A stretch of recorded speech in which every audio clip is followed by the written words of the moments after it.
I'm Major John McDougall, and this is my husband, Dave Gilbert. I'm Dave Gilbert, and this is my husband, you. John McDougall. Thank you for introducing me.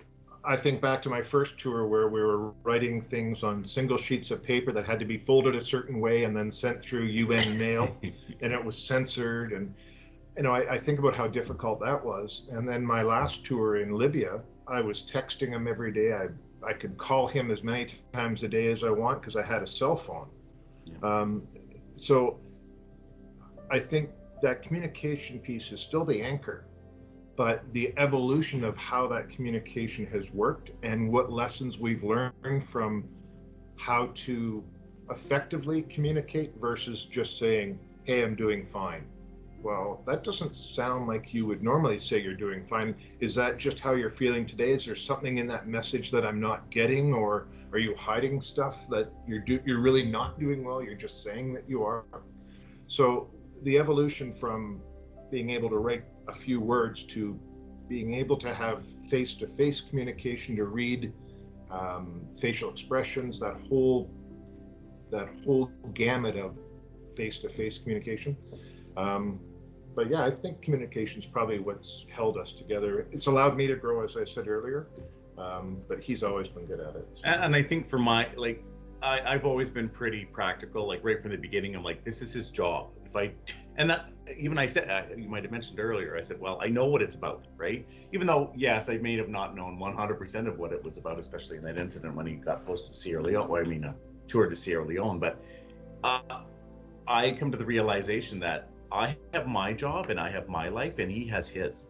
And where we can meet in the middle is where we get together. And that requires communication, right? Because I have my life and he has his life, but I have my life and you have your life. But if we don't communicate, well, then we're never going to have discussions. We're never going to have anything beyond my life and your life. So I think the communication and the realization that communication is important to our relationship and our separate lives, right? Because we're also not one of those people that are like, oh yeah, he went away for 6 hours and I just can't bear to do, no, we know that that's going to happen, but we need to talk about when we're not feeling well or when something's not going right, or even when I know it's his job, but I'm just not in a good space right now. Let's talk about this and how we can overcome some challenges there. So I think that John hit it right on the head. It's been communication throughout our entire relationship. And sometimes it's not been good. Not saying that we're always like the best communicators and we know exactly what is on each other's minds, but I think when it comes down to especially the point where we need to talk about, we talk.